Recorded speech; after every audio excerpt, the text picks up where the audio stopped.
And we are live, Matt. We are live? Not only are we live, we are both 30 as of today. Good God.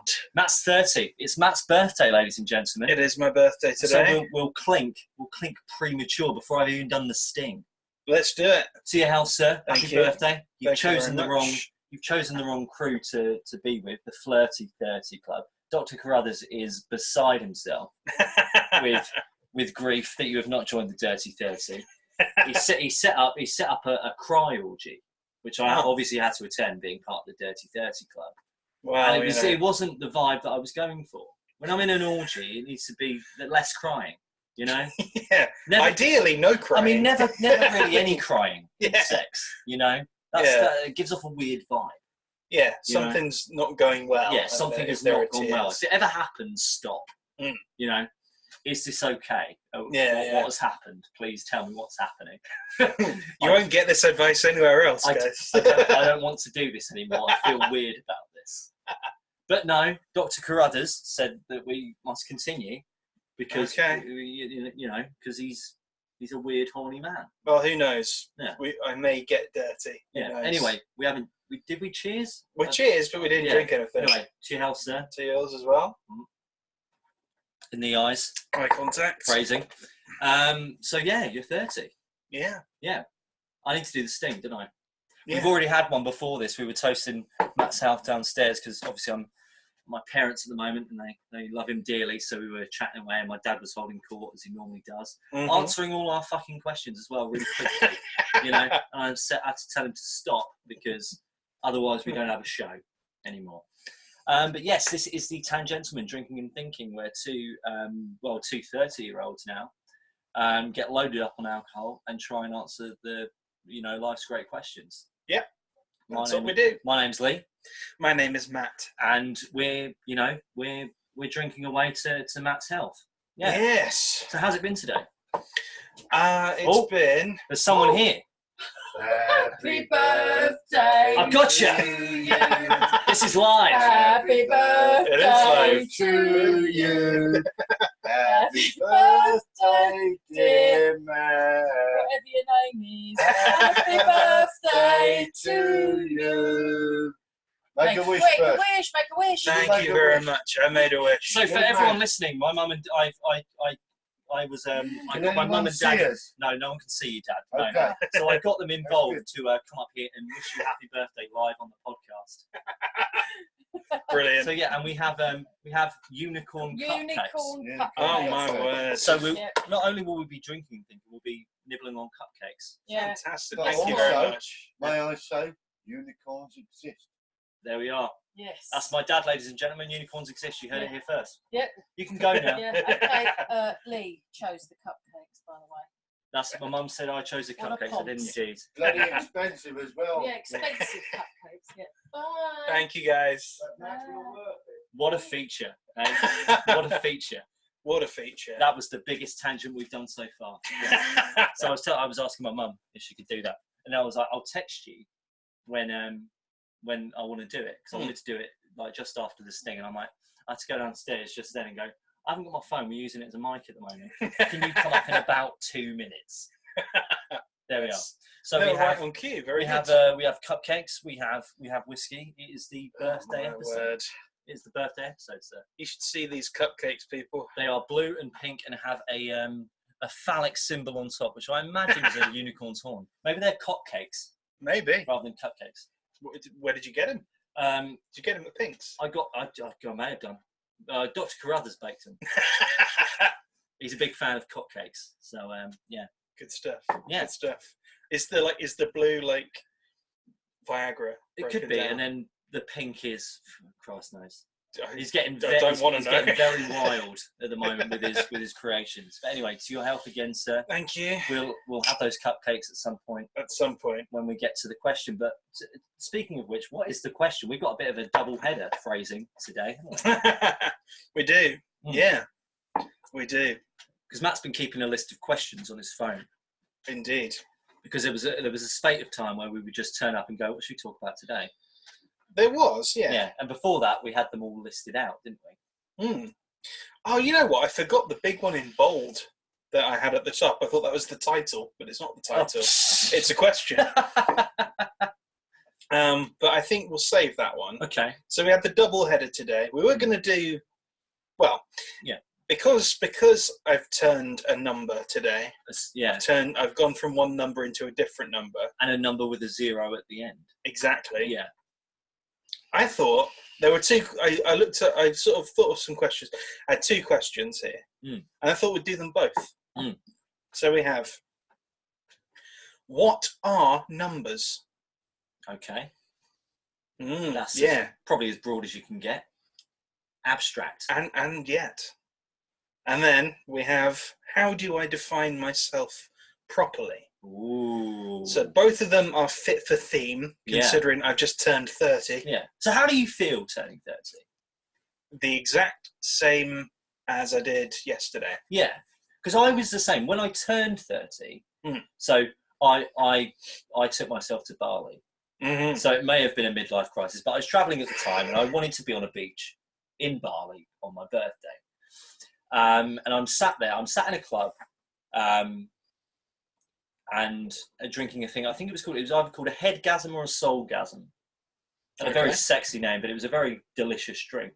Anyway, and it was one of the big bars in Legion. So if you ever go to Bali, you go to Legion, and if you're a Brit, you'll know places like Magaluf and Faliraki and Cabos and things like that. If you're American, you'll know what's the place in Mexico? Oh Christ, yeah. What is where you go? Well, Spring Break. Tijuana, yeah. Tijuana. Yeah. Tijuana, and you got other places like that.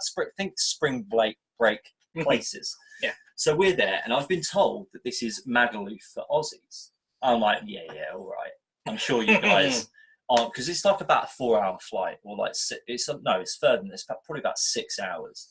Because as soon as you get into the southern hemisphere, everything is just fucking ages away. Yes. You know, so it's not like getting on a flight for 2 hours and going to Magaluf. It's you've got to put a lot of effort into that. And I would certainly not like to be hungover on the flight back, should it be a Magaluf. And we went out for my birthday, and I'm drinking the Soulgasm, and they've got like these raised places where people can dance. Now there were these 3 locals who were dancing, who must always go there, perhaps work there, and they've got this choreographed dance going on. It's very cool and everything like that. But this place looks a bit shady. By the way, Legion is Magaluf for Aussies.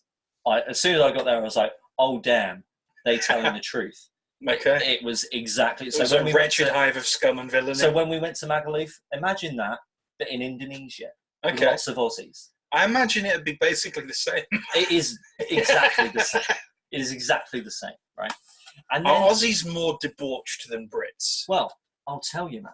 Okay. So then there's these 3 guys. There's a girl and 2 guys, and they're doing this choreographed dance to this dance music. And then this guy gets up. He's got his shorts on. His eyes are rolling back in the head, and he's up there dancing. This guy's an Aussie. I can hear his voice. I can hear the drone. Right. I could hear him a mile off. He is fucked up. Right. Then this girl gets up. Now, by the way, so I'm 30 at this point. The clock hath told 12. Okay. And I'm like, right, I'm 30. And then they get up, and it's like, just to make me feel old, because they look like 10. They're probably perhaps 20, but I am a lot older than these people. And they're grinding on each other and falling over and fucked up. And I'm like, I'm 30. And I do not approve of this. And I'm like, oh shit, I'm old. Sir, another soulgasm, please. I need to drink away my misery. Yes. Make it a double. Yeah. But it was all right for me then. It was 3 months. It was 3 months before. I was working in New Zealand at the Ministry of Justice, and I was talking to my mum on WhatsApp, and she's going, "Oh, so what do you want for your birthday?" And when you get a bit older, it's not like you're buying toys and everything like that. I'm just like, I don't really know. Just a bit of cash because I'm a bit skint at the moment. That might be good. And she's like, oh yeah, we'll send you like quite a bit then, because it's a big birthday. And I was like, oh yeah, I guess because I forgot. I was like, oh, 30, yeah, that's a big one. And then about 2 hours later, I'm sat at my desk like typing away on like websites and redesigning websites for them. And I start having a panic attack. And I'm like, why on earth am I having a panic attack? I'm just making websites. I'm just typing away. Nothing, there is no stress in that job. I was a temp. Like, if I get anything wrong, I just walk out. It's a tiny contract. I'm like, why on earth are you having a panic attack? Took myself outside, sat on the bench, like, oh, you're getting weird about being 30. So I was weirder in the lead up. Okay. But then on the day, I was just like drinking soulgasms and going, fine. These young people are miscreants. You know, it was basically it was the same as the day before, it was the same as the day after. Also had a massage on my 30th. Yeah. It was quite nice. I liked massages. If you ever go to Southeast Asia, they are 10 a penny for a massage. So, you know, buy 10 would be a penny. Indeed. Yeah. So you feel the same? Pretty much. Yeah, pretty much. Nothing's broken down. In your Things body? seem to be the same. In your body? So, like, you thought maybe, like, you get to 30 and your hip would fall out? Or well, when I turned... drop to your knees or when something. I turned 29, the first... Literally... This may have been literally on my birthday. I was in Japan, and in Japan you sleep on the floor on a very, very thin mattress. They do. Probably about the width of a whisper. Yeah, just there is a suggestion of a mattress. You sleep on the barest hint of a mattress. Yeah, it is. I did not like that. No, I could not deal. Yeah. No, and I rolled over in the morning, my birthday morning, and like pain shot through my shoulder. Oh my! And I was like, for God's sake, now of all Stop times. it, universe! Why are you doing this to me? Yeah. So that didn't happen. There was no like stabbing pain this morning. Well, I mean, luckily now you're not sleeping on the whisper of a mattress. You have exactly. I have a correct, bed. Normal mattress. Yeah, I have what we in the West call a bed. Yes, a normal thing. Yeah. So yeah, it was just the same. But it is very strange because I think anyway, we get very hung up on numbers. We do. I do, certainly. Anything with a 0 at the end or a 5. And the same thing with like a lot of people need to have like an even number on their like volume on the TV and things like that. We get very attached to numbers, don't we? We have lucky numbers, we have unlucky numbers. Yep. 7 is a number that people love.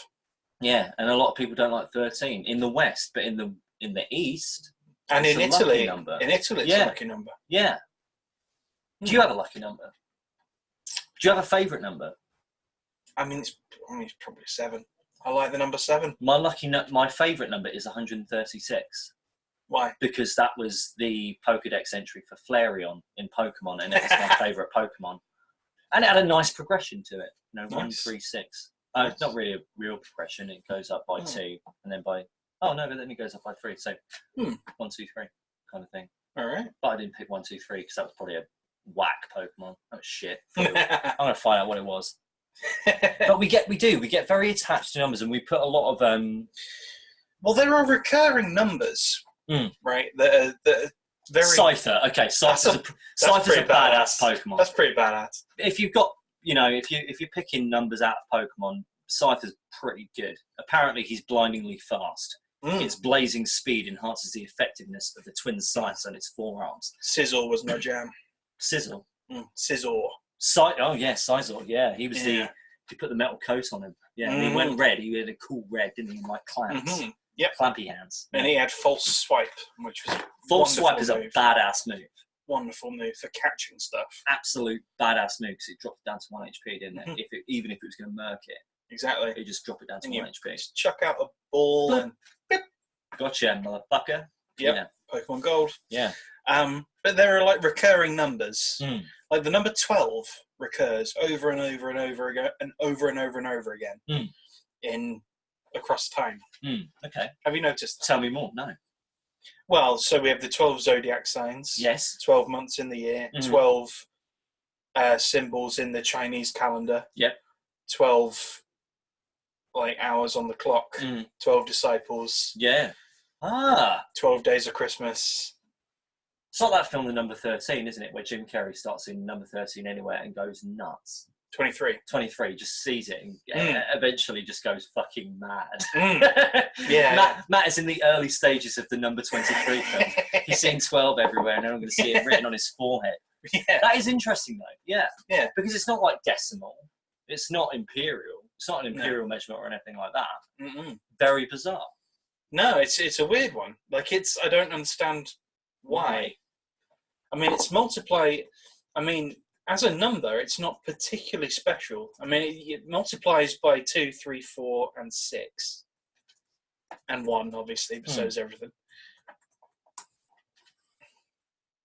A dozen? I mean, I don't know. What is the historical significance of the number 12? I'm going to share the screen, ladies and gents. Let's see. And fluids, as they say, in if you're Avenue, whatever. If you're made of fluid, you're fine. Second episode's come out. I haven't seen it yet. Second episode of Picard's out. I haven't seen the first one. Tell me more. What do you think? You sighed for a long time. I did. No, Matt. So. Oh no. Well, here's our first tangent. Oh, the first time we spoke about Picard, I think I made a cum noise. Basically, I was like, "Oh, Picard," because I love Jean-Luc Picard. He's an absolute boss. Sure. And Patrick Stewart is just amazing. Sure. I mean, you might love it. I don't know. Oh, Matt. But I mean, the premise kicked me out of it. While my world gets smashed, here's a picture of a clock while we talk about this. Well, the premise of it kicked me out of it, right? Sort of immediately, right? And I don't. It's so if you know anything about Star Trek, or if you don't know anything about Star Trek, basically the point of it is it's the future, and we've sort of fixed a lot of our problems. So illnesses and things like that. Illnesses, poverty. Yeah. No race. There's no racism. There's none of that because we basically sorted it out. Yeah, through technology. We live in an intergalactic utopia of sorts until you go too far into different areas, and then there's a bit of friction. Well, all of the threats are external, basically. Yeah. So, and we usually what we do in this situation is negotiate. We use diplomacy to get through it, and occasionally there's a space battle, and that's quite cool. Yeah. Well, there are times when you can't negotiate, and that's a challenge, which is why it's, right. But if you need a free life coach, watch Star Trek. Because there are so many good life lessons, especially in the next generation. Oh, yeah. Where it's just, if you need a life coach and you want to know how to live a good life, just listen to the occasional monologues that happen in them, and you're like, damn, that's some wisdom deep right there. Oh yeah, no, it's deep, and it's something to. I mean, it's optimistic. It's something to aspire to, isn't it? Yeah, it's optimistic. It's something to aspire to. And Picard takes place in a time where, Starfleet, which is the Federation, and Starfleet, which is humanity, and that's our allied alien races, which we've made friends with. Our global government with our pals. Yeah. Like the Klingons, and the Ferengi are in it by then, I think, because they were in Voyager.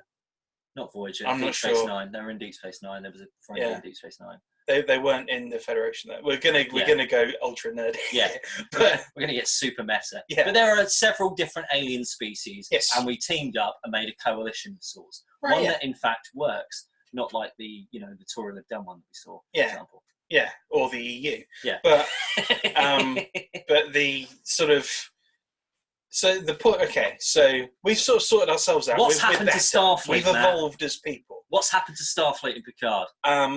Well, what's happened to Starfleet and Picard, Lee, is that Donald Trump won. So now we've had to insert that shit into Are we it. super protectionist in the Starfleet now? So Starfleet is now isolationist and racist. Oh, no. And it makes no fucking sense in universe. Like, absolutely does not make any sense in Star Trek. No. Absolutely None at all. Oh, I'm so cross. Genuinely, I'm so cross that I moved on my chair. I did a big move on my chair. Genuinely, the first episode has Picard being interviewed by a not-so-subtle, basically Fox News. Oh. Fox News exists in the 24th century, apparently. Or, like, modern journalism exists in the 24th century. Oh, no. TV exists. TV doesn't fucking exist in the 24th century, but apparently it does now. Yeah. because we need to do a Trump allegory. We have the fucking holodeck in the 24th century. Why would you need TV? You don't need TV. The holodeck is just basically wicked good VR. You You can do whatever you want. You can make anything. Yeah. You've got the things that actually make anything. If you want a Yeah. cup of tea, it will just materialise it. Yeah. Which is why, and there's no money, so there's no need for money. Yeah. Right, this is a thing they did in the Orville as well, right? Right, okay.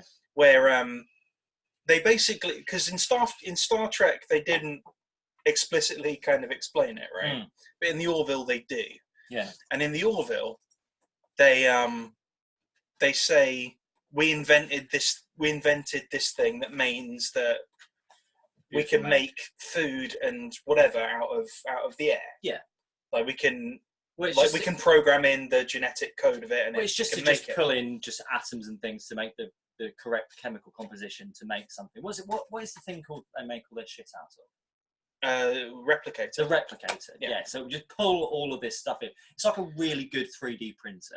Yes. That's it. Yeah. It's and a you can really 3D good- print basically anything. Yeah, from a cup of tea Yeah. to a anything, a new arm, Yeah, right. Yeah. Exactly. Yeah, Yeah. organs. Yeah. Yeah, whatever. everything. So inventing this thing basically rendered money obsolete.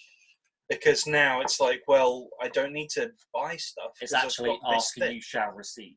Yeah, Because exactly. you ask it and it makes it. Yeah. So in Star Trek, it doesn't really say what you trade on then.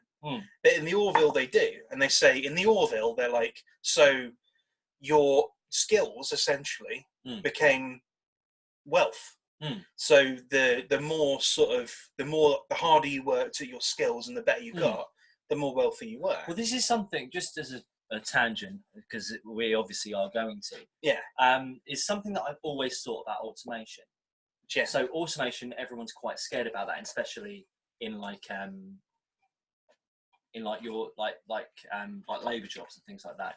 Logistics, things like that, and everything like that. For one, I think it's going to take a long time. So get your skills in now. Like start learning new skills if you can, because I think we're easily a decade off of everyone's job being fucking ruined by it. Probably. Yeah. But anyway, if once we become, fully automated in industry and everything like that, we won't lose our jobs. We will make new jobs because that's what we always shift. do. That's The what we economy will always shift, do. yeah. That happened when farming became largely automated. We found new jobs. I remember seeing a podcast where a guy said when electricity was invented, a load of lamp lighters went out of business because electricity's around. Some of them obviously didn't work well with the shift, but some people would learn new skills. Anyway, so everything becomes fully automated. We don't have to do a lot of industry anymore. I thought we would more get into causes and skills and things like that.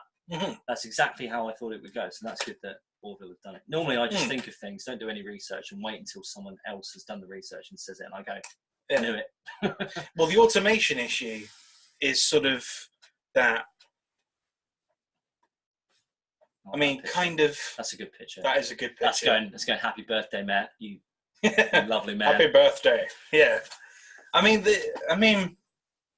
the issue with automation is kind of what are people going to do? I think the idea of automation that scares people is everything is automated, basically. Well, because essentially, the problem is it's all like blue collar jobs that get automated. Yeah. So, I mean, is everyone going to transition to white collar? Yeah. Where are we going to educate? What's the education going to be then? Yeah. There are people that don't have the ability to do those jobs. No. Through IQ. Yeah. So, what do you do with them? Yeah. What can they do? Yeah. They have to do something. And if you're in a deep money pit, then it's hard to just take 20 hours a week learning a new skill, regardless of how long automation is going to take. And you're like, well, I'm going to be fucked then. Yeah. Because I've got to feed, a family and pay my mortgage, which, the people are knocking on the door for. I imagine there would still be people who would do manual jobs, but they'd be in smaller communities. It would become more of a boutique thing, wouldn't it? More of a probably sort of like bespoke. Yeah, That's what I'm looking for, like a bespoke service. Yeah. Mm. So they might do, like manufacturing might end up doing very well out of automation. Mm. Well, the other thing about people losing their jobs and stuff is sort of ties into one of the two questions, which is how do you define yourself? Yeah, because exactly. there are people that define themselves through their work. Well, a lot of people do, don't they? Like so who are you? I'm an accountant. I'm a this. I'm a that. Got a really cool thing to say about this, but you keep going. I like this. Yeah. So people define themselves through. I mean, and it's sort of reasonable to do that because you're defining yourself through your actions, through what you do with the majority of your time. Yeah, exactly. Through what you've chosen to go into. Yeah. If you sleep 8 hours a day, you also work 8 hours a day. So it is a third of your life if you're in, traditional, in quotes, employment. If you're in a 9 to 5, that's a third of your life. Exactly, yeah. And that's even more so now that we work more. We work outside of office hours because the internet, and we can always be answering emails. So really, it probably knocks even more for some people into perhaps even being like half their life or something. They'll get home, get off the laptop, start tapping away, and start doing all these things. I was talking to someone else the other day. She was working from home, and just sort of worked. She probably worked pretty much all day. Like I was sort of texting her on and off, and she was still working. And I'm like, I'm just chilling out at the moment. And it's like 8 o'clock and you're still working. This is perhaps not as healthy as it could be, but if you enjoy your job, and I don't know, some people it's good, some people it's bad, isn't it? I guess. If it's something you're passionate about, then you're going to devote more time to it. I bought another birthday whiskey. I bought the Lefroy. Oh, the Select. Indeed. So we've got a selection of whiskies now. So actually, we normally tell people what we're drinking, don't we? So we do. So my family bought Matt the Glenkeith Distillery Edition single malt Scotch whiskey. Very, very nice. It's delicious. Very, very nice. They, when they always do like the shitty like tasting notes. Yes. And you're like, it tastes like a summer's day and dreams of being younger. And it's all bullshit, isn't it? But this tastes like the lips of your first. It said lover. orchard fruits and rich toffee, and I could really taste the toffee. It was like this creaminess to the whiskey. Very, very nice whiskey. Very, and now very we're on the Lefroy Select. Lefroy Select. What are their bullshit tasting notes? It just says the most richly flavoured of all Scotch whiskies. Where's your sleeve? It's there. I don't know if it says. Oh, here we go.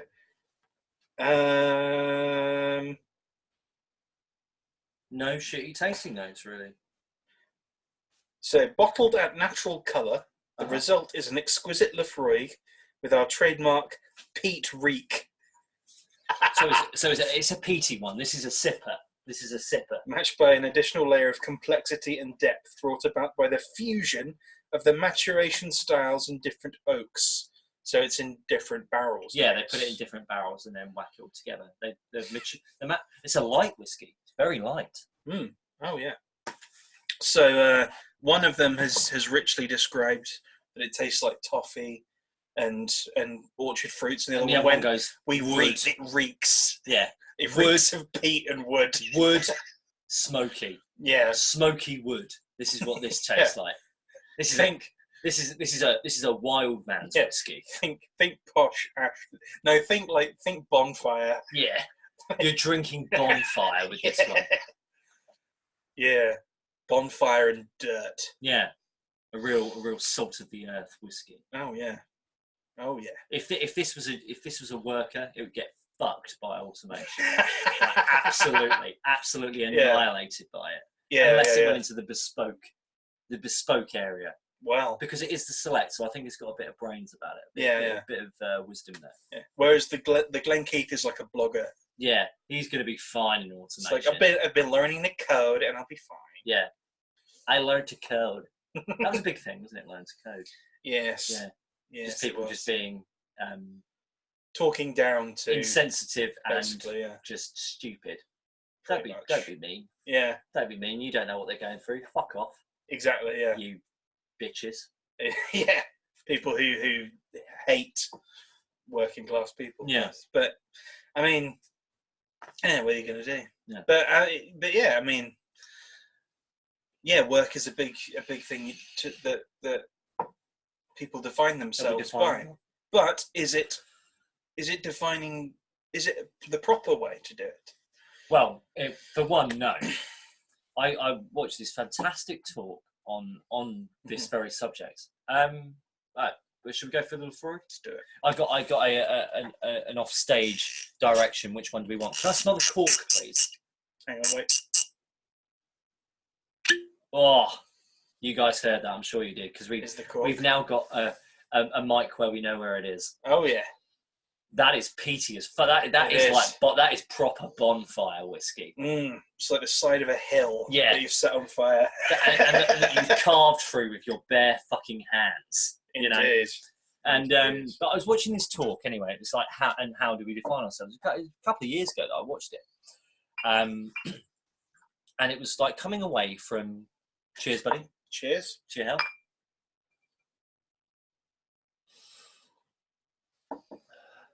Oof. That is a slowie. It is. That is a real nursing whiskey, isn't it? Oh yeah. That is a real nurser. I think we're going to be on this one for a while. That is a tasty sort. It is. Very, very nice, but that is a slow one. You are not going to sink that. Goodness. It tastes a bit like I'm licking a 2x4. but like a really It's almost wood. medicinal. Yeah, but like really posh wood. Not like poly. Not like what plywood. Yeah. Poly. What am I talking chipwood. about? Yeah. Yeah, not like plywood. I mean like mahogany. Like you're licking a mahogany board. Yeah. In like a room filled with smoke. Yeah. Like Cuban cigar smoke, and people in like double-breasted jackets and things like that. Yeah. Oh yeah. Anyway, so I was watching this talk, and it was like, how do we define ourselves? And it is generally through work. Okay. You know, I am an accountant. I am a manager. I am a footballer. I am an author. Yeah, exactly. But what she was trying to do with it was dig into what we actually do. These are labels. These are just labels that everyone knows, but are a bit weak. And I don't like labels. Yeah. So what do you actually do? So you're an author. If you were to do your job thing, you are, well, one of two things. You are an author and a teacher, right? Yes. You can. It's easy to do that because it's one word, you know, and we instantly know what that means. We can instantly work out, okay, so he writes books and he teaches people. Yeah. But what do you actually do? Pick one. So we'll go with the author because that's the passion. That's the ikigai. Yeah? Yeah. What do you actually do as an author? What is the aim? Oh, I write stories. What's the aim? Yeah, what are the aim of the stories then? So let's keep going. Okay. We're going to keep digging. Well, I like it. Okay, so you cool. write stories. Why do you write stories? Ooh. Why do I write stories? I mean, it's just sort of... I can't imagine... I can't remember a time when I didn't. But what is the purpose of it? What is the purpose of writing? What is the purpose of producing a book? I suppose that the purpose of what I write is to kind of explore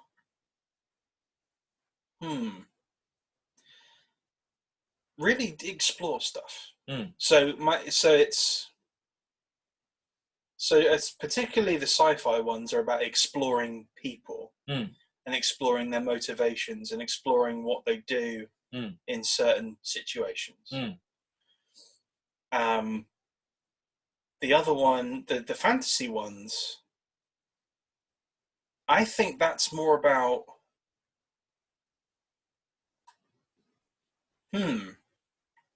the fantasy ones are really about healing stuff, like healing. A recurring motif, which I didn't realise I put in it until the third book, is scars. That's interesting, yeah. And it's about sort of healing. Healing scars between people, and also your own. Because scars run deep and they run societally even. Mm-hmm. Yeah. Divides and things like that. Mm. So if we could encapsulate this a little bit more than that lovely, eloquent exploration of it, you explore concepts. Yeah, sure. In order to what? What is the purpose of exploring concepts? In order to maybe answer questions about them. Why? Or ask questions about Why? them and answer them. Why? We're going deeper in the hole. Because eventually we're going to hit gold, and there's going to be a phrase which is so very different to being an author. This is what she was doing. Okay. You just dig, and then you hit. Okay. You hit the bedrock, and you're like, this is what I do. If you're doing something that you love, that's very important. If you're doing something that you love, then you hit the gold and go, oh. Right, okay. And do you remember when we did the art thing? It was like that bullshit, like we were being a bullshit artist thing. It sounds a bit like that. Okay. We will get to a point where you sound like a bullshit wanker. Okay. However, it's different from where we've come. Okay. Right? So why? Why are we exploring this? Because, well, I mean, what I'm exploring is, well, there's sort of questions and concepts that sort of plague humanity. And I guess I'm trying to make sense of them myself, whilst trying to work out how they can be made better, and how they can be, maybe not removed. I don't think they can be removed, but how they can be understood a little understood easier. more, and how they can be reduced in severity. So can I try and make that bullshit phrase? Go ahead. I explore humanity's greatest questions in order to understand them better. Okay. Now that is a lot more impactful than I'm a writer, isn't it? Sure. Yeah. Because this almost becomes like your mission statement, right? Because we very easy, because labels are easy, because we all understand them. Language is such a big thing in humanity that we need ways to communicate quickly. We used to do it through writing and like images and things like that, and then we got the the neocortex, and we was able to communicate quicker and things like that, and now we need to communicate even quicker. I'm a writer. Yeah, I'm a writer. 3 words, bang. Right? We all know what it means, but we don't know what it truly means for you. People will write for different reasons. I want to communicate the truth. That's a journalist, for example, and things like that. Well, Matt tipped his head almost to a 90-degree angle to go, do they? I would imagine some people would get into that profession to do that. I'm sure there are people that don't, and they would have a different mission statement. Yes. I make as much money as I can on treading over the backs of others. I imagine would be some people's mission statements in the media. I lie because I want these people to win elections. Yeah, things like that. Yeah. And we dig down until we get to that bedrock thing, which is kind of our mission statement. And that's something that I've really liked. I watched it probably about 18 months ago. And I really liked it. So I coach. Because I had to do this because I've always been toing and froing between what I want to do. So we did this a few episodes ago. It's probably a couple of months ago now. But we were like, sort of, why did we get into what we did? I think it was in the Meaning of Life episode. And we're like, why did you become a writer, for example? And sort of, we worked through it and everything like that. And I've sort of always ping-ponged around, and the central thing is people. Like, I've always been intimately curious of people and why they do things that they do, and who they are and why they are that way. It fascinates me. We've done the good and bad episode. I don't think anyone's ever really bad. I think they do things with the best intentions, but why? Why do they do things that I would think are nutty? And there's obviously all these different things. And I got invited to this secret dating app the other day. I registered for it, and they let me on it. And this was the one where I could just write whatever I wanted as what I did. And mine was, I help people change their lives. I could say I'm a coach. I could say I'm a life coach or a transformational coach, and that makes it sound a bit different, transformational coach. But what I'm trying to do is help people change their lives and get to where they want to be. You know, we need to dig deeper past the easy tagline, you know. Okay. But is that all we are? No, of course it's not. We can dig deeper into that, you know. Matt is trying to answer the world's greatest questions and understand them better, but that's not all you are, is it? I think this comes back to the masks that we talked about a bit as well. Do you remember when we had those different masks for each people? I have a different mask with you than I would with my parents, who just came in and chatted away, and my dad thought he was on camera and things like that. That's really funny. And there's all these, so there's all these different facets, isn't there? Yeah. So what was the question? Is how do we define ourselves properly, isn't it? There's something in that last word, isn't there? Properly really changes it, because how do we define ourselves? We define ourselves many different ways. Yeah. You are a writer, you are a friend, you are a brother, you are a son, you are all these things. Yes. How do you define yourself properly? Well, there's different aspects we can go on that. Properly to whom? And I mean, really, the only answer should be is to yourself. It should not matter what anyone else thinks. And that gets in the way an awful lot. Because we're social creatures, so we absolutely have to have social worth with people. Yeah. Because our brain still thinks if we get kicked out of the tribe, we're going to get killed.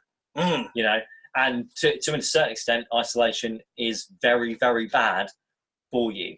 You don't have if you don't have a good support network around you, you are more fucked than if you would have had one.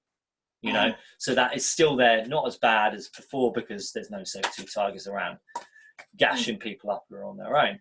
Yeah. But it's the answer to the question is to whom? Is to yourself.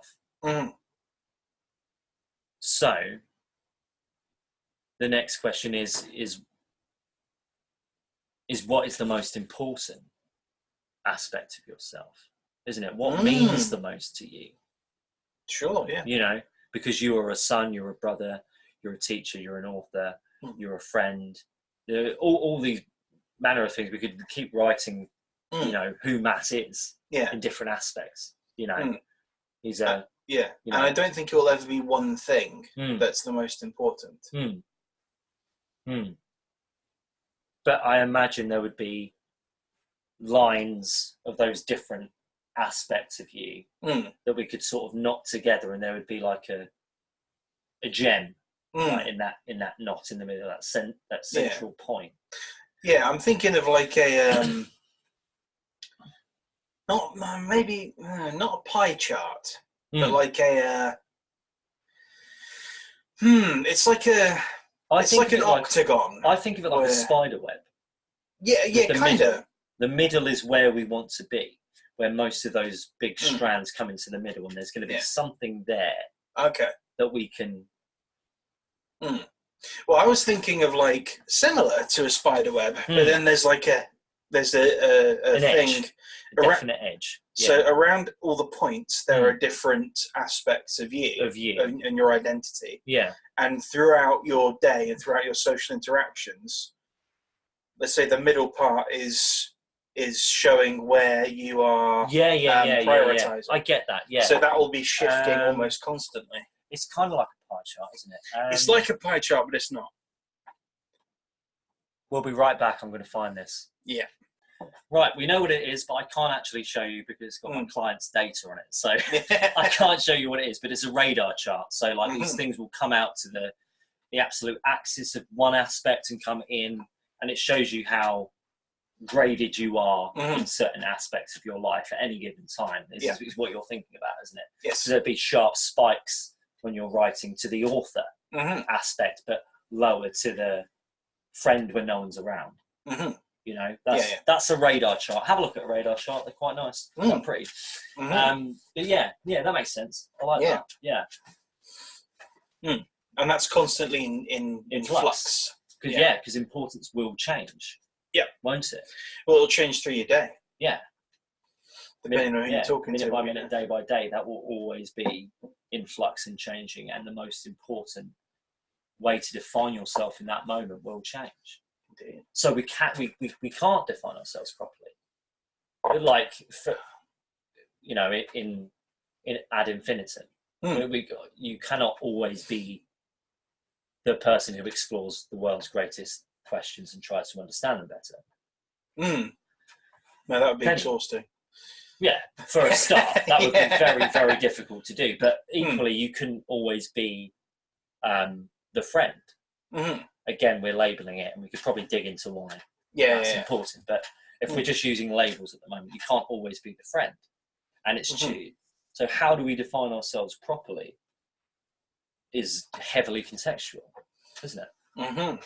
Yeah. I mean, right now, we are... Well, what are we right now? I'd say right now I'm in author mode, where I'm like, well, we are exploring. Well, yeah, we are trying to questions. explore and again, and you are in helping people. Yeah. So we're in professional mode, aren't we? Kind of we're in the sort of mode. Professional aspect is sort of kicking in. We are kind of, but we're also in friend mode. Yeah. So how do you define yourself properly? Well, we're also in showing off mode. In social mode and yeah, social worth and things like that. So how do you define yourself properly?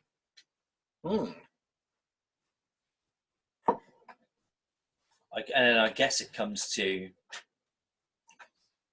looking at yourself and who you are, and who you not necessarily even who you want to be in that moment, because that could be quite hard to do, and it wouldn't work all the time. No, I want to be the grumpy fucker in this moment. That's not going to be the best way to be in that situation. Should that be with a lover or a family member or something like that? It's who you need to be. And even if you're not, even if you're trying to be perhaps the best thing you can be in that moment, you might not have the capacity to be the best thing you need to be in that moment. Or you could just straight up be lying as well. You could just be lying. You could just be inauthentic in that moment, because there have been times in all our lives, certainly in my life, where I have put on this mask where I'm just trying to get through this. I'm putting on a brave face and like being Johnny Big Bollocks in this moment. But this is not me.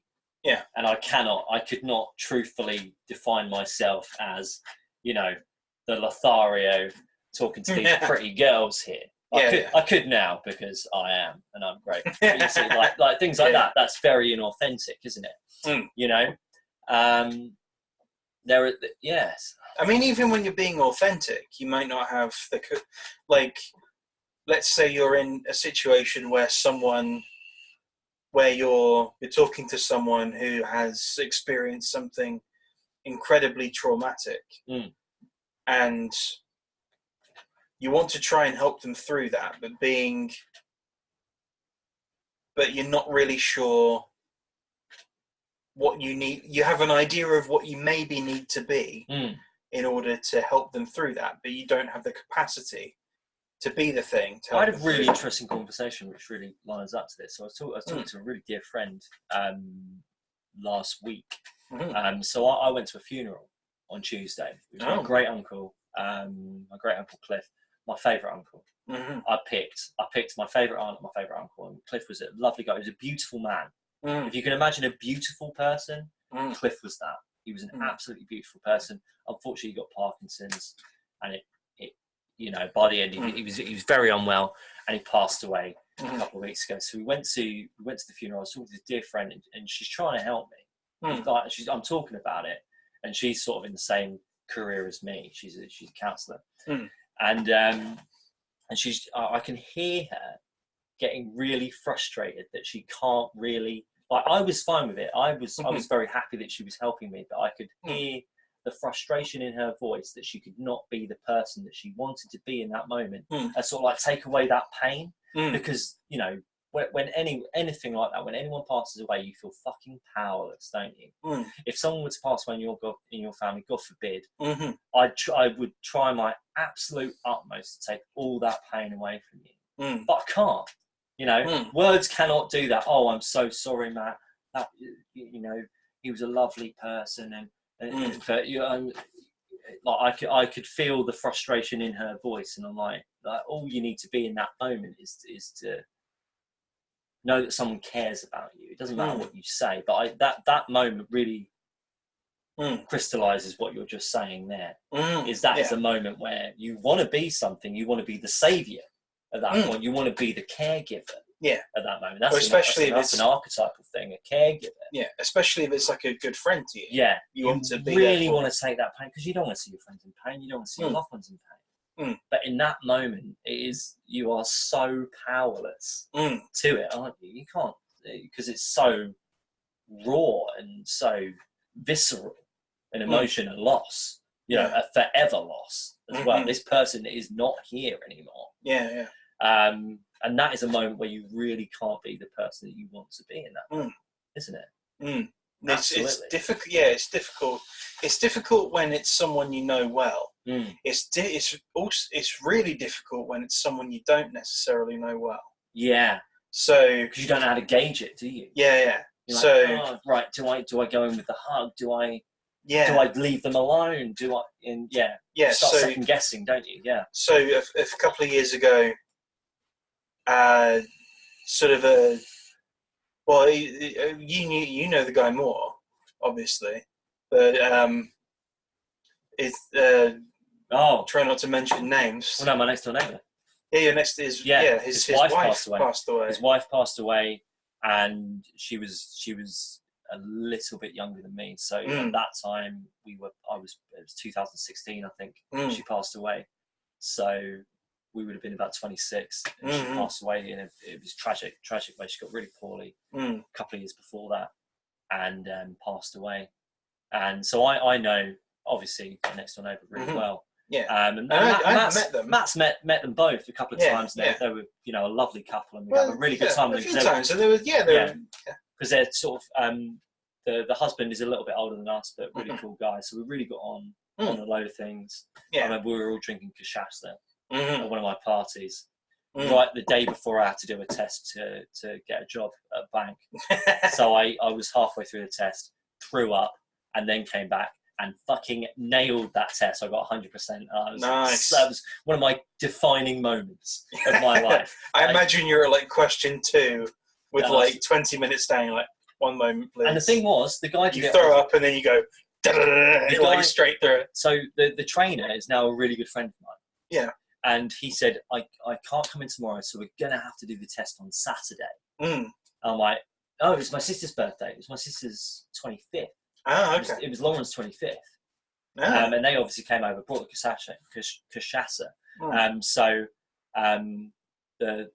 the woman who passed away, unfortunately, she was Brazilian, so she got around this like Brazilian cachaça, and it was it was heavy stuff, and we were sinking this stuff down.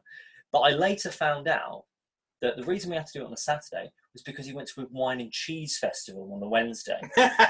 Being his good friend, I now know that he fucking put me through that because he wanted to go and eat wine and cheese, that bastard. Gavin, I'm calling you out on this. You don't have social media, so you'll never fucking hear this. You put me through that, and I will hold that against you forever. But I knew them very well. Though, like, I saw them every day, and spent a lot of time with them because they were a similar age to me, so I really got on with them. Yeah, Matt, occasionally you would see them at gatherings and things like that. Yeah, when I came over here, like I'd see them. But when it came to her wake, I was like, I have no idea what to do in this situation at all. Yeah, like it's just. All I can do is like, well, I mean, I hope you're all right. I just have no. What the fuck do you say? Yeah, yeah. Like, especially when it, nothing. Again, we're coming back to numbers. So Bea was 26 at this point. You know, that's really fucking young for what happened to her. So she had an awful illness, which again was very similar to what happened at my Uncle Cliff's funeral. So his daughter passed away in 2004, and she was in her 30s, and she had a horrible cancer. She had lung cancer. They got rid of that. It then came back, then went up to her brain. It was fucking tragic. That Jesus. funeral was absolutely horrible. Mm. I remember Cliff carrying her casket. He's crying. There's his wife Carol, who now has dementia. She's bawling her eyes out the front. That was a tough fucking thing to go through, and it's the same with my neighbours. And then the age comes in again. You know, numbers come again. She was so young. He was so young. You know, I mean, obviously, you know, because we are supposed to live a lot longer, and that makes a lot more sense in what is a number.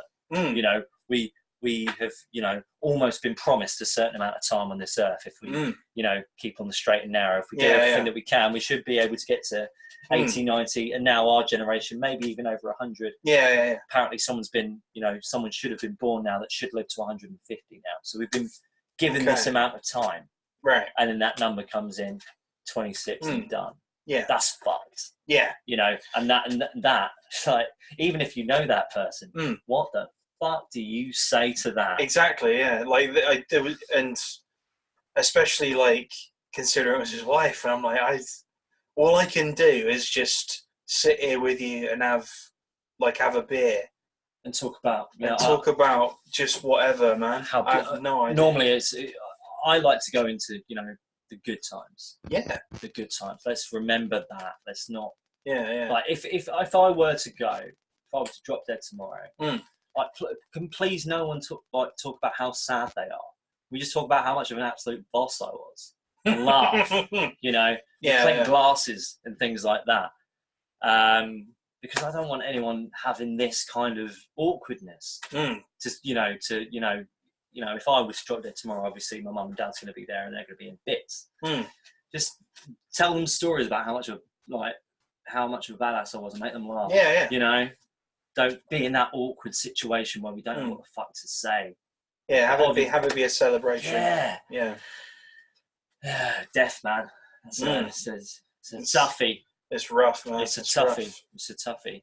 Yeah. It was interesting though at Cliff's wedding. I've said this so many times this week. For one, I kept forgetting that I had a funeral to go to because I normally go climbing on the Tuesday. Yeah. So we went on the Tuesday, and I saw my nan on the weekend. I was like, so I'll see you on Tuesday. I'll come around and see you on Tuesday before I go climbing. Like, no, we're going to Cliff's funeral, aren't we? I was like, oh yeah. So I did it, and then I did it on the phone call to my friend who was going through the frustration of trying to help me. Said twice I was going climbing this week. Like, well, no, you're going to the funeral. Yeah. And then I was talking to her about Karina, who was a daughter, and kept mixing up the word funeral and wedding. I've done that about 5 fucking times now. Anyway, but at the funeral, I thought it was going to go really, really badly. I thought so I went with my sister, my mum, and my grandma, and I thought they were all going to be fucking ruined. Right? I thought I was the only bloke there, so I sort of went into traditional gendered roles, and I was going to be the protector and everything like that. I didn't have to. My grandma was quite upset, obviously, because she'd known them for God knows how long. My mum was upset, but it wasn't as bad as Karina's funeral. Because it was fucking trash. It was horrible. Really, like it was so emotionally draining because she was so young and everything like that. But I was sort of overwhelmed with sort of this immense sense of gratitude throughout it from knowing him, which was interesting. I had the same with my granddad, where I was like, he's just, when you just realise, because it was like there's the eulogy, which is just a summation of who this man, of who he was, and like what he'd done, and even who he was at the end of his life. And I was just like, man, like it's just absolute, it's an absolute amazing life. And it's like, it's a real privilege to have known this person, have known him, to have been on the earth at the same time as this person is exactly what I thought. So his grandson did the eulogy for Cliff, and I probably laughed the loudest in that church. He made it so it was funny because there was, he worked on Concorde, and he was a very good engineer, and he was a brilliant musician. He was a singer. He used to be in a band. He's always strumming guitar. I distinctly remember being younger, and he had this room just filled with keyboards. and he just like wail off like a fucking like tune. It'd be like, damn, he's talented. Nice. And they had this like slideshow at his wake on the TV. I just watched it for about an hour. And just like he was a handsome man as well. He came from India. He was just very, very suave, very Omar Sharif looking. Just like me and my sister were there, and there was this one picture, and it looked like it could be like the album of a synthwave, kind of like the album cover of a synthwave thing. And we called him the Wolf. He just looked like such a dude, you know. Yeah. And I thought I was going to be cut up about it because he was my, in quotes, favourite uncle, favourite great uncle, and I was just overwhelmed with a sense of gratitude. But yeah, who do you be in that moment, especially in those really tough moments? You know, because death is a fucker. That's a hard one for us to deal with because we are mortal. Yeah, It is really tough to deal with, and in different ways. Should you know them very well, or should you know them not enough? There's no perfect amount of knowing in that moment, is there? Yeah. So how do we define ourselves properly? Do we define ourselves? Do we label ourselves? I think we do, yeah. But I think it's a bad habit. If it's always so transient in our labels. Well, think about how much sort of social conditioning has gone into it. I mean, It's social, like it becomes like it's become a rule, hasn't it? That we have a not social. I'm talking about like recently, like how much social, not upheaval, but how much social kind of distress there's been over labels, and then there's like the expansion of labels. Exactly, like the granularization like of how labels, where we get more and more. Like the pit that we were going in to find your... How many genders are there now? Yeah, exactly. Like, it's with labels and labels and labels. It's like it's almost like people are having this identity crisis now. Exactly, yeah. And there needs to be we need to latch onto a label. Yeah, we need to have this thing. Yeah. Yeah. And what's really almost frustrating about the gender thing is not necessarily that there are labels being put to it. It's that they're almost, I don't know, man. It's almost like they don't.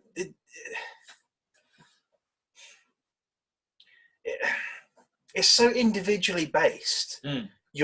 How you express your sex/gender.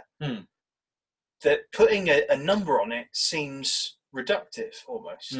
It's like when people say how many genders are there, it's like, well, the answer to that is either 2 or infinity. Yeah. Because do you prescribe to it being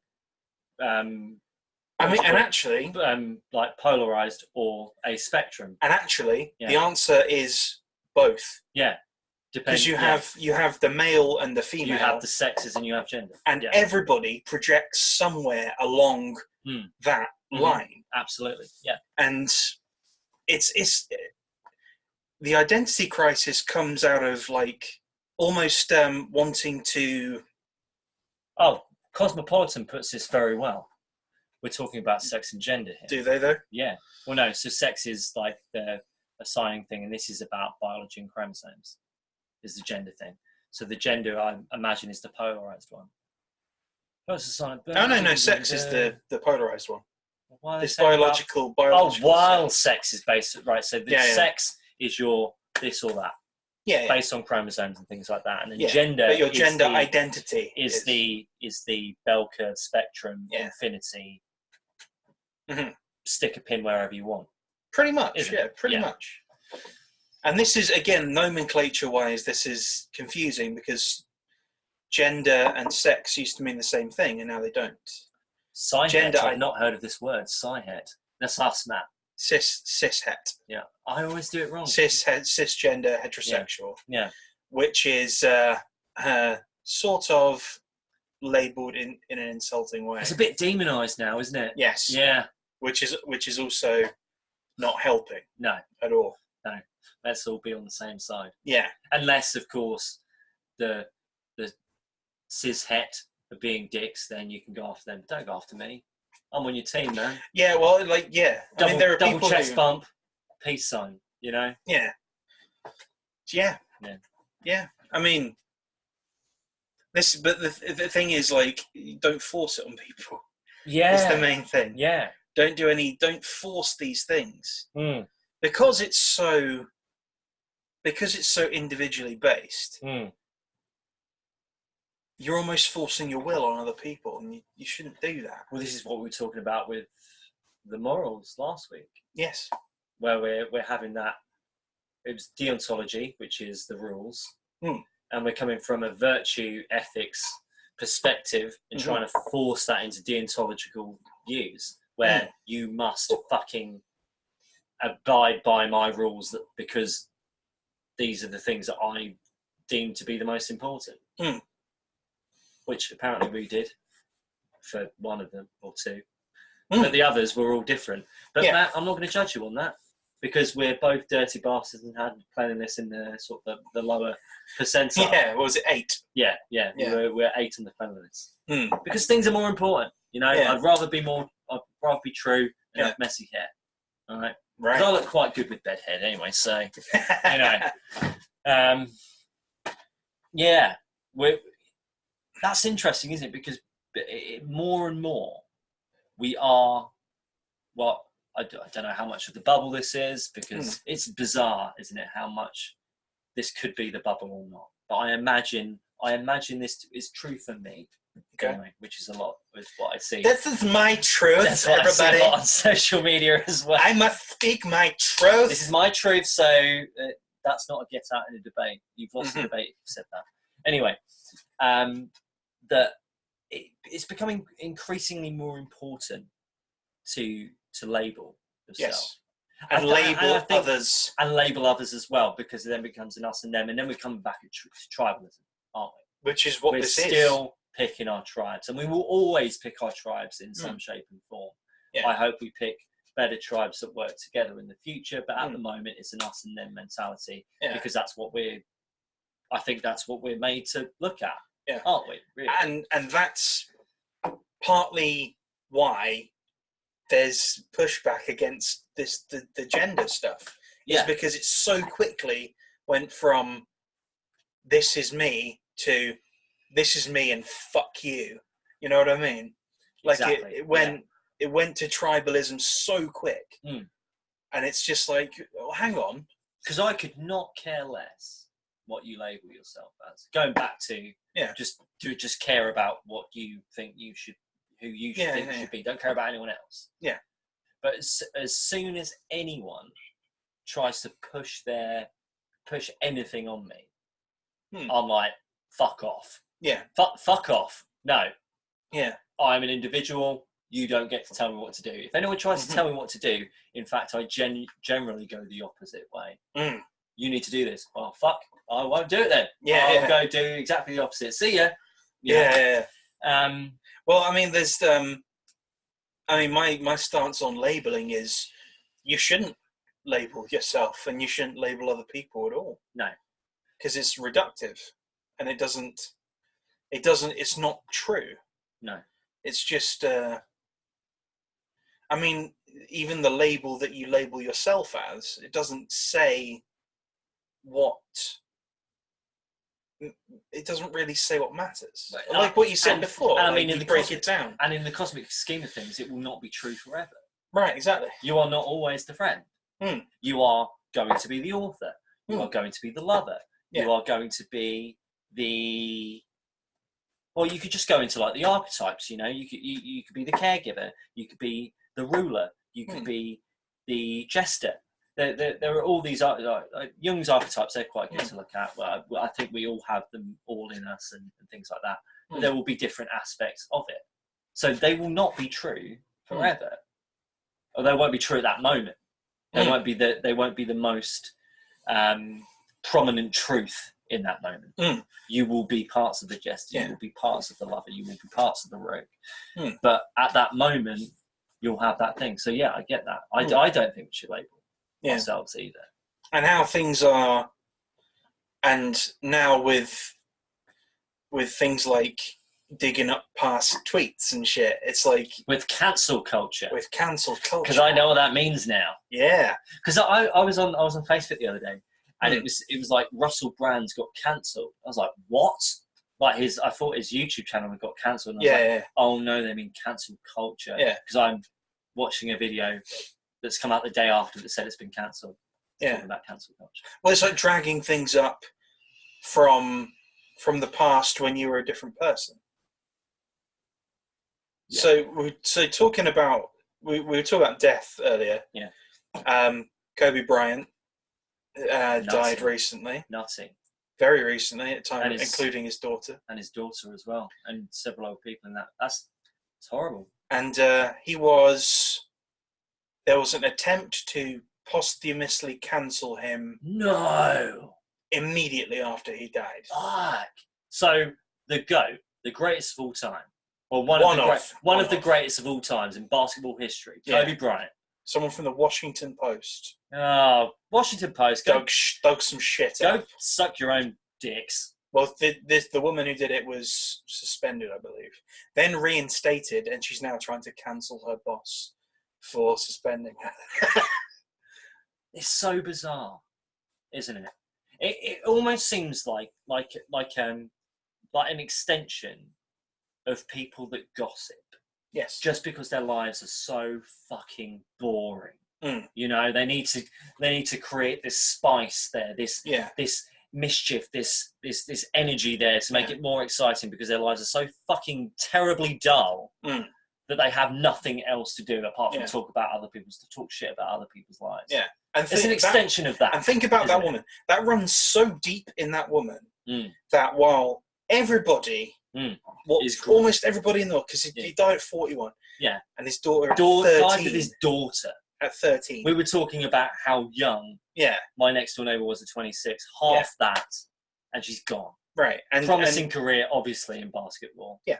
You know, she was going to have a full life. And she wasn't the only kid on the helicopter. No. So you imagine how much of a spiteful piece of shit you have to be, and how much you have to believe in just being, I guess, a contrarian to look at everyone grieving for this man and go, I'm going to fuck with all of this. Knowing that his daughter's dead, knowing that the family is grieving, knowing that the wife is having to mourn so wife and three kids are going to have to grieve. Remaining are trying to grieve for the loss of a father and a sister and a daughter and a husband all at once, and trying to make sense of that, and you're typing out some shit. And it's just like, man. I mean, you have to be a truly hateful person, or you have to be a truly broken person, let's say. I wouldn't necessarily say hateful, but you have to be a truly something in you is broken. Yeah. Because of this. That's nuts, isn't it? Yeah. Honestly, I think it's an extension of that, just that boring life, and just and trying to be seen. You know, trying at all costs to be seen. You know, because I think, as you said, you sort of brought it back quite nicely. That I hope at least that no one is trying to be spiteful, because that doesn't make any sense. You know, I don't want to be spiteful. It doesn't serve me at all. I could see, but then you kind of get the learnt behaviour of it. I do this kind of behaviour, not necessarily knowing it's spiteful, that it produces the results that we like. Yeah. You know? The other thing is it comes to the numbers. So this was done on social media, where people are obsessed with the number of likes you get. Yeah. Well, the amount of reactions. And that's going to get a shit ton of reaction, because social media reactions generally run. If you boiled it down into two camps of love and hate. Hate is the big multiplier. That's where the big money's at. Isn't it? The hate. That's where we get the clicks. Yeah. The fury, That's like being it's where enraged. you get the engagement. Yes, that's where you get the money. That's the Mm. money shot right there. Is the hate and the enragement Mm. and all of that. So I don't necessarily think it's spiteful. I think it's just being unconscious in that. I would hope so. Anyway, I don't see how spite serves anyone. I think you said it a lot more eloquently than I did. Yeah. But it's definitely there from Yeah. the outside perspective, in it, because that's spiteful as fuck. I mean, the most charitable I can be Go on. is that she just wasn't thinking. Yeah. She just went, I can do this. And the least and charitable, then it's out. The least charitable is she's just terrible. I would have gone worse. I would have just gone, she's a fucking piece of shit. Yeah. That's the worst. I mean, the first word that came to mind, I went, I'll bring that in. Is it a word we have not yet used on this podcast? I think I used it to. No, I used it to describe Greta Thunberg. Did you? Yeah. The C word? Yeah. I can't remember that. Yeah, because of the private planes. Yeah. But I thought maybe that's too harsh. I've dropped the C bomb. Let's not drop another one. He's become 30 and he's mellowing. Yeah, he's mellowing. Yeah. I've got a hand on his shoulder, and I'm looking at him and I'm giving him the nod. He's mellowing. Mm-hmm. Oh, that's nice, isn't it? Change. Yeah. Yeah. We all grow, don't we? Mm-hmm. Yeah. But that's fucked up. Yeah. Stop cancelling people. Just get more interesting lives. Yeah. Get more interesting lives. Like, right, this is something that I believe in. People do things for the best intentions, right? Mm-hmm. Including yourselves. Even if you're cancelling people, you're doing them for what you believe are the best intentions at the moment. The best outcome that you can get in the moment. Mm-hmm. I don't think that you're necessarily spiteful. I definitely think you're not thinking. 100%. Yeah. I couldn't find the thing on the cancel culture. Well, there's a few things happening. I'm just reading a lot of it is about Comedy Club cancels Ari Shaffir over threats.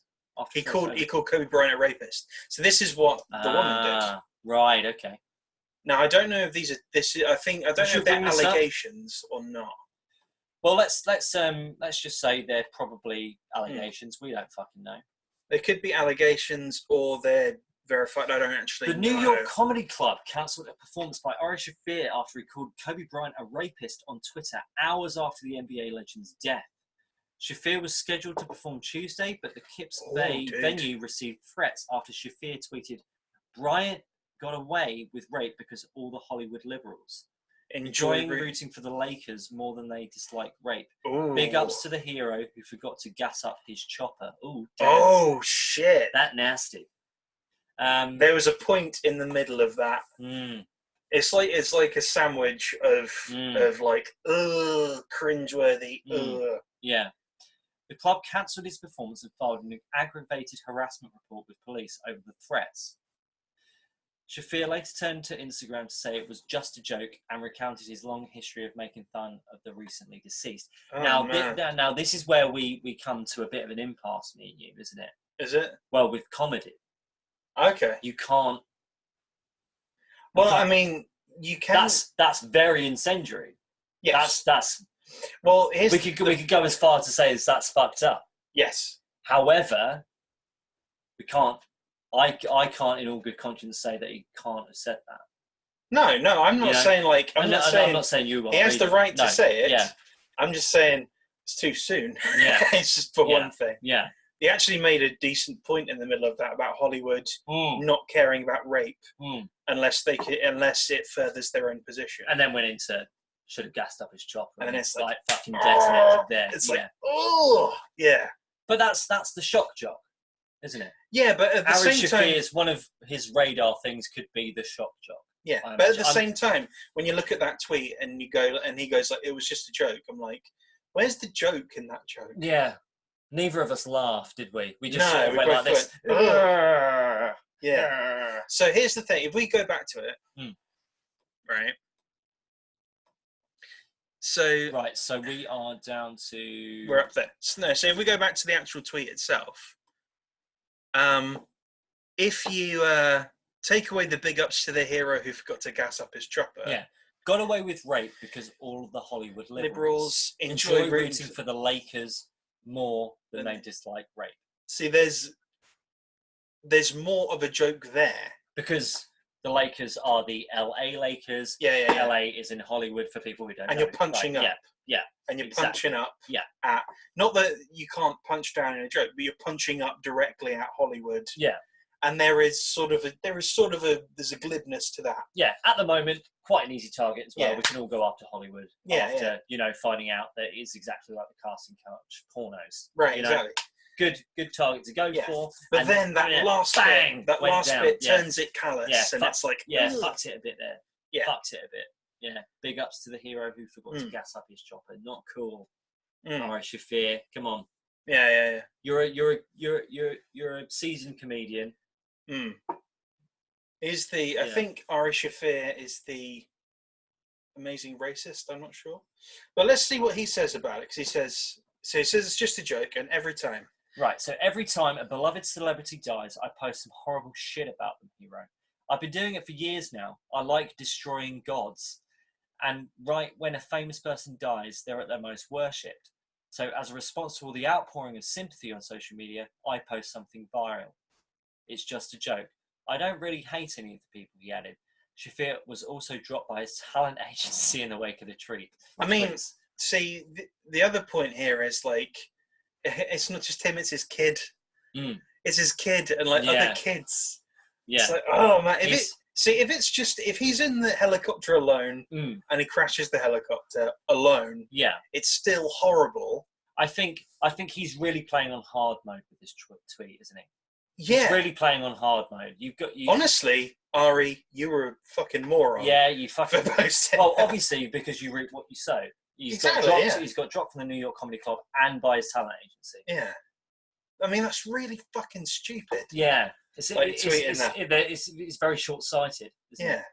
Because, I mean, I don't like the cancel culture thing. I think that makes no fucking sense whatsoever. But I absolutely believe that famous people should be held 100% accountable for what they post out. They have a platform. Yeah. You have fans and people who will worship you. There will be people that will absolutely worship Ari Shafir. Absolutely. They will think he is God's gift. Well, he's one of Rogan's boys. He's like, he is indeed. It's like him, like Rogan, Joey Diaz, Ari Shafir. Yeah. He's part of the inner circle there. So he's got a massive following after, Joe Rogan blowing up. Right, so there are going to be people that will absolutely hang on every single word that he says. And as soon as you get to that point, you should be held accountable for every fucking thing you say. Right? So you don't get to say it's just a joke.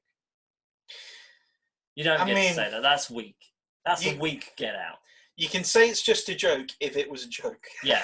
Because it's like... If it was funny. Because so I was talking So about... here's the thing. Here's how he could have fixed this. Go on. He could have gone, look, it was just a joke. It wasn't a good joke, clearly. Yeah, because in comedy, jokes bomb.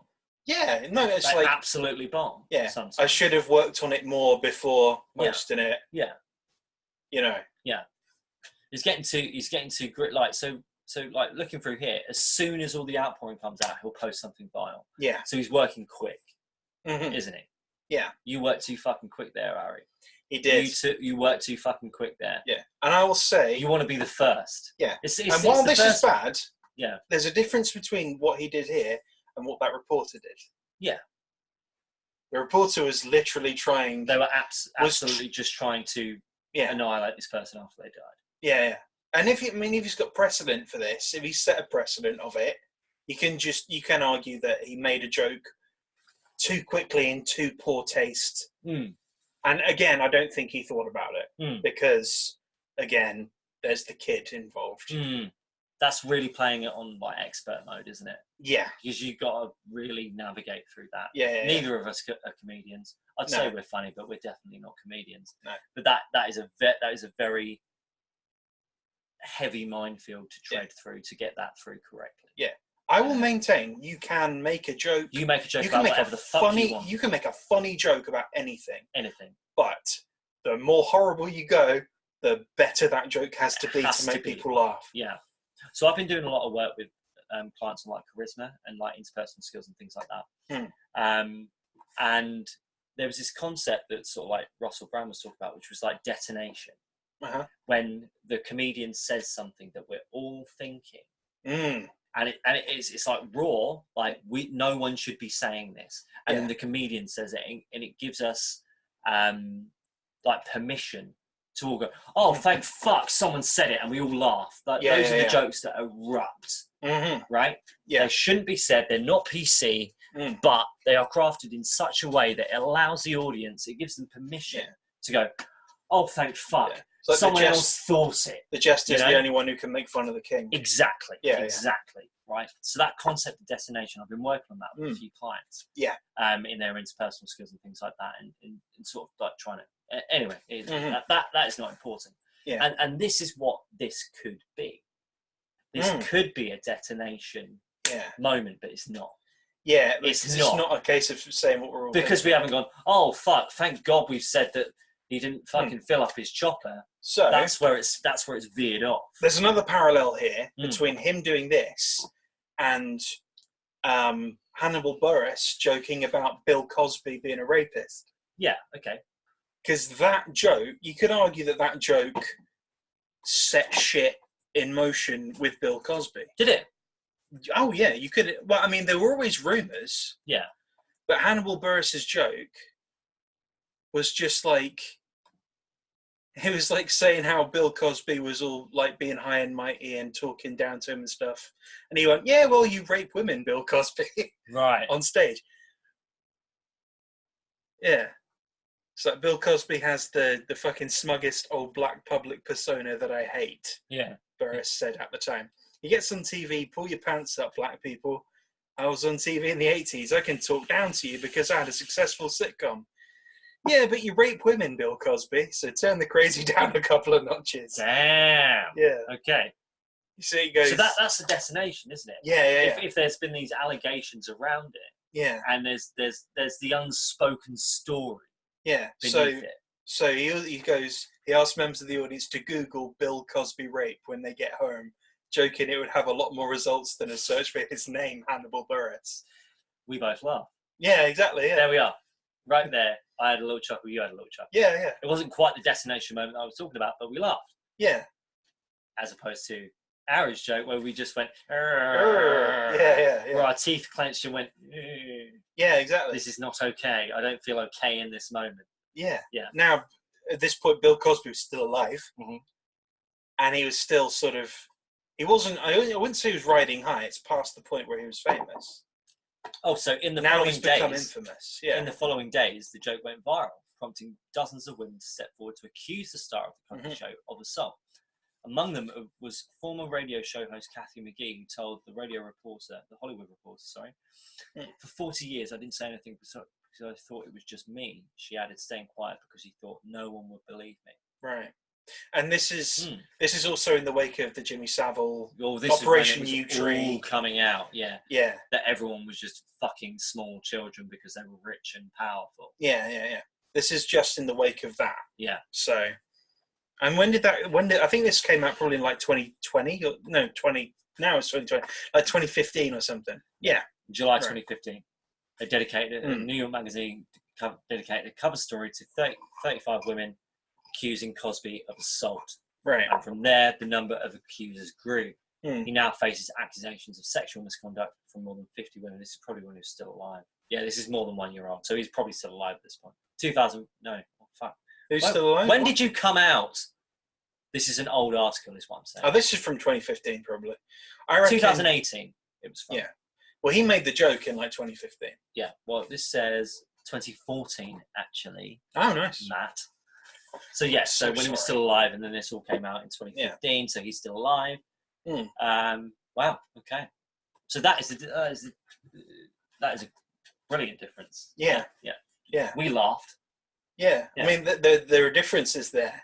There are a lot of differences there. Bill Cosby was still alive. He's brought in self-deprecation as well. Self-deprecation. Self-deprecation gets people on your side.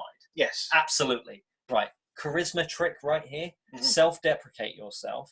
It will get people on side because they think they're more powerful than you. Just do that. You'll be fine. Make yourself look a bit stupid, but know inside that you're actually not, and it's all fine. We can all have a joke about me, but I'm okay about it. Right. Whereas Ari Shafir, I mean, his sort of his defense of himself was kind of, well, I'm a piece of shit anyway. Yeah, that was a holier than thou thing. This is my job. Yeah. This is what I do. I don't care. This is what I do. Like, I make fun of people when they die. I'm edgy. I bring gods down. Okay. I'm edgy. So, I'm edgy. I think I'm David against the Goliaths of this world. I'm pretty and I sure do it through comedy. I'm pretty sure he did a thing called The Amazing Racist. I'm pretty sure that was Ari Shafir. Right. I'm not entirely sure if it was him, but I'm pretty sure it was him. And I mean, I think he's a funny dude. Like, I've seen some of his stuff. I think he's quite a funny dude. That I know of Ari Shafir. I haven't seen any of his stuff. Did not jive with that whatsoever. We were talking about how to label yourself and what is in a number. Yeah. Should we come back to that? He's sort of labelled himself there as I am God killer. I take down the gods when they die. I am a God killer. I'm a comedian, so I can, and I'm very edgy. Edgy? Yeah. He's labelled himself as risky. Yeah. Which, again, a lot of people do. Yeah. You know, you have the edgelords on social media. Yeah. Which I think comes from a place of, like, crippling boredom. I fucking hate my life. Yeah. I hate my life, so I'm going to be edgy. I'm going to put this new persona on. And again, it comes back to what we were talking about. It's the inauthenticity of it. You know, so we go in somewhere where no one fucking knows us, and we can be this different person when we're edgy and cool, and we can bring down the gods and things like that. Yes, of course, sir. Well, let's parallel with another comedian. Pop. So Ari Shafir just basically labelled himself as a fucking edgelord, right? Yep, an edgelord god killer. Yeah. Are you familiar with Bill Burr? I am indeed. Love his work. Bill Burr is a very edgy comedian. He is edgy as fuck, but he does not label himself edgy. No. I think he probably just labels himself as just like a grumpy old man. Maybe, yeah. I think that's basically his thing. He is just a grumpy fucker. He is grumpy, yeah. Yeah. He says, I'm working on it, but he is a grumpy man. He doesn't take any shit from anyone. I've seen him on a few podcasts, so I saw him on Joe Rogan's one, and they've got a really good connection. And then I saw him on... Oh my God, dude. He's been doing podcasts with Bert Kreischer. Okay. Fucking hilarious. I saw him on one which was like a guy... I'm not sure who he was, but he's like an internet sensation. And Bill Burr just fucking took him apart because this guy was just out of his depth. Was it H3H3? That's the one. He was on the H3H3 podcast, and he took him apart. There was one where there's a brilliant one. To your health, sir. Where? Oh, this is a deep one. We've got a deep whiskey here. Yeah. Goodness. You can tell I've had a couple. Goodness. Matt's trying to get me drunk. He's trying to get into the Dirty 30 Club, I know. Yeah, well, Carruthers. I want to bypass Carruthers. But you can... So there was an interview he had where this woman tried to trip him up. I remember this. She goes, can women be funny? And hold them up, trying to ambush him. And he went, yeah, of course. Yeah. And then just fucking destroyed... He was like, you stop with all this He fucking got really nonsense? cross, didn't he? He got really cross and like grumpy, didn't he? He was like, why are you doing this? Exactly. Of course they fucking can. Yeah. Can you stop asking stupid inane fucking questions? Yeah. It's like, quit your whining, make your own shit. Yeah. Make yourself undeniable. Yeah. It's like, brilliant. And also, like, out of context of that, it was just like really good life coaching advice. It was just be the best you can fucking be. Yeah, exactly. Be someone that cannot be like unseen. Like do that. Make yourself undeniable. But just like in a really grumpy way. Like a grumpy old man way. I remember that. Yeah. Yeah. That's just it's brilliant. But he's part of the reason why he's so funny is his authenticity. And he's really incendiary as well. He is. Like if you were, you know, if you had more sensitive sensibilities, you'd be like, goodness. Yeah. He said that. Oh, no, I don't like that. You see him like recently on like American chat show, like whenever he's on Conan or someone like that, where the audience is like LA. LA libs. Pronouns in my Twitter handle. Yeah. Like very like sensitive, very you know, like the hyper liberal the hyper liberal, illiberal, liberal. Well, let's You just know say what I like the extreme left, Exactly. the far yeah. left. Yeah. They don't get called it, but there are the far left, as just as there are the far right. Yeah. There are nutters everywhere, Mm. right? Gender, political affiliation, everywhere. There are nutters everywhere. Make a bell curve. Those tiny bits at the bottom, they are on both sides. Both authoritarian. Yeah. And Libertarian. insane. Yeah, they're just others. Well, like the extremes are both, the extremes. authoritarian. Yeah, the extremes are always authoritarian. Yeah. Do what I fucking tell you. Yeah. Because and what I'm this is telling what- you is nuts. Yeah. What I'm telling you is nuts and absolutely the truth. Is the defining thing. This is my truth and it should be yours as well. Exactly. Yes, exactly. Which is why I hate the phrase "my truth." Yeah. Such an Just annoying be phrase. moderate. Be moderate. Come on. But you see him on shows with this crowd, Yeah. and he'll tell a joke, and I just laugh. Yeah. And the crowd go, "Ah!" And like one guy will be like howling with laughter in the crowd, and he just looks at them and went, "Oh, shut up, Yeah. you children!" Like what? What? Yeah, Yeah. yeah. I get it. Yeah. But he's a very authentic comedian. Mm. You can tell by what he's saying that he. Authenticity is so important, man. It's so important. For one, if people are good enough, they will smell through you. Mm. They will smell. They will see right through you, and they will smell your bullshit from a mile off. Indeed. You know, no matter where you are, professional life, family life, social life, romantic life, they will see through you. Mm-hmm. If they've got a good enough nous on them, they will see through you. Mm-hmm. Because you'll give off an energy that you are fucking nervous in this situation and you are not who you are at the moment. You know, and why try and be someone else? What is the point?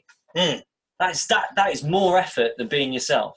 That is so much more effort. It's like the thing that it takes more muscles to frown than to smile. It takes more energy to be inauthentic than authentic. So just be yourself. You know, people might not like it. Well, then fuck them. They're not your people. They will never ever be your people. You don't want to associate with them in the first place. Yeah. If they don't like you, that's good. That's okay. Yeah. You don't want them in your life. You know? And I think a lot of the identity crisis stuff is coming from people not wanting you to be yourself. Wanting you to be something different. Because I think it's that they want you around them. Yeah. They want you to be the shield to their inauthenticity, to their fear, to their pain. Yeah. And I get that. Like I'm sure a lot of these people have got they're a bit they're fucked up and they're going through some stuff. But I cannot save you. Yeah. No one can save you, right? No one can save you from that pain that you have inside. You've got to work on that yourself. No matter how many people you put around you, you are still going to feel fucking lonely. Because that voice is always going to be there. When you go to bed, you can't go to bed with your cis het crowd. I mean, obviously, they're not the guys that have got the crowd, but the opposite to that. Yeah. You're still going to be alone when you go to bed at night, and you're still going to be alone when you die. So sort yourself out. Don't get like human shields around you. It's not going to work, is it? No. So, how do we define ourselves? Just be true. It's to hard, yourself. isn't it? It's hard, isn't it? Maybe defining ourselves is a secondary thing. Yeah. It's a secondary quality to just being undeniable. Yeah. As Bill Burr said, just to be undeniable. Be undeniably you. Yeah. If people don't like it, fuck them. Like people will not like you. There will be people that will not like you. Yeah. Absolutely. No matter how much you try, you can be as inauthentic as you want. And they may like you, but what's the fucking point of that? You've put a lot of effort into that at that point. And you have a lot of control over how you're defined and how you define yourself. Yeah. And you can define yourself kind of any way you want. Yeah. I'm a life coach. I changed it to transformational coach. It sounds better. It was more of a marketing thing. No one's picked me up on it yet. Yeah. And I could say I'm a writer or a storyteller. Yeah. I Or prefer storyteller. Or you could say that you explore humanity's greatest questions and try and make more sense of them. We can do whatever, we can. Yeah. We can do whatever. Of course, if I said that in a bar to a girl, they'd be like, "Okay," or they'd be like, "Okay, that's fascinating." And this is the distinction. And this is the distinction that I want to make. Yeah. The people that go okay and fucking walk off, they're not your people. Yeah. The people that are interested in that are your people. Right? They Yeah, absolutely are. So, how do we define ourselves? That's not the question. Who are you is the question. And that's the question that you need to ask yourself. And you need to get really fucking crystal clear on that question, on the answer to that question. And then be that person. Yeah. You will be many different people throughout your life. You will be many different people day to day. But be that person. Be that person that you feel you should be at that point. Like, in quotes, fuck the haters. Because they're not your people. They'll find their own people. They're not for you. There's 7 billion people in this world. There's a lot of people. Be you. Define yourself as different people day to day, minute to minute, hour to hour, year to year. But be undeniable. That's a really good way to end, but we've also got another question. And also numbers. Also numbers. Don't worry about numbers. They're all just fucking arbitrary. We're just floating around a fucking fireball in the sky. And eventually everything will turn to dust in the end. Yeah, if you're about to turn an age with a 0 in it, don't panic. Don't panic. Just be undeniable. Yes. You still have time. Yeah, you do. You turn this, you still have time. You have time right now. Be present, be undeniable. I'm glad you said that, because actually I'm freaking out. I'm 30, Lee. 30, Jesus Christ. That means I'm old. Yeah. Well, you didn't click this time, but you had a nice bit. Yeah, it's all good. My closing words, be undeniable, be present. My closing words, yes, I agree. Yes, I agree. Also, I'm scared and I'm 30. Yeah. Be undeniable. Hate the haters. Be true. Fuck, this has come out pretty good. Yeah. This has come out pretty optimistic. Yeah. Damn. Yeah. Also numbers. Yeah. Maybe they have power over you. But realise that, right, we've talked about truth before, haven't we? Yeah. I'll try and wrap this up really quick. We talked about truth before. There is no real truth, right? Okay. Just understand that, so synchronicity, for example. 11:11. You know that thing? 11:11, when the time's 11:11, you can make a wish. I didn't know this. That's the thing. So when 11:11 comes up, you can make a wish if you see it. Okay. Right? Don't necessarily think that's true. Okay. What I do now, if I ever see 11:11, I have a check-in with myself. Am I living the life that I want to lead to get to where I want to be? Okay. Use numbers as like a marker. Okay. For where you want to be. If that comes up, am I living the life I want to lead right now? Imagine, even if they do give us luck or anything, just imagine none of them give us luck. Just imagine them as signs to where you want to go. Are you going the right way? Numbers mean shit. We made them up. Numbers, fuck it. Before language happened, 7 was not a thing. No. It was not. Neither was 12. Neither was 23. Neither was 136, but Florian will be forever in my heart. They didn't mean anything before we had language, so they're fucking nothing. Use them as signs. Be authentic. Be undeniable. Be true. Love you guys. I'm 30. Matt's 30. If you guys are 30, let us know which club you're in. I'm in dirty. Matt's in 30. Flirty. We're both in 30. Yeah. I guess I'm in flirty. Although one more whiskey and I will get dirty. He's already got. Matt, why are you taking off your jeans? We've got to go now. See ya. Bye. Mwah.